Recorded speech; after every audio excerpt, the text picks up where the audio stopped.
Ever have trouble starting your Iwatani? We do right now.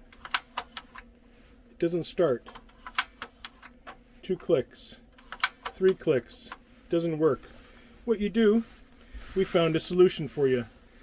We use this in our van all the time. So we're traveling, we're going over bumpy roads, and there's a little tick right here, a little notch in the brass burner. Let me move you in a little bit closer to see. There's a little tick there. That's out of alignment with this igniter.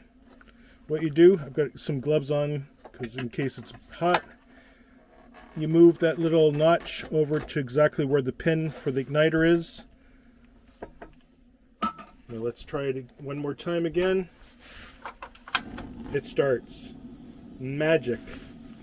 So if it's not working because you moved it from cabinet to cabinet, or from your countertop to your cabinet, from your van to somewhere else, or it's been in your van, that's the fix. And for those of you that were curious about the flame pattern for this thing, it's really strong. This is on high heat right now, as you can see. It works really well, guys. I've got another video up on YouTube here. I'll point to it in the description area here and on your screen. And take a look at that. That's my review of the Iwatani, but this is the fix for an igniter that's not igniting your flame. Thanks very much. If you enjoyed this video, please subscribe and like the video. It'll help my channel very much. And have a great day. Thanks, guys. Bye-bye.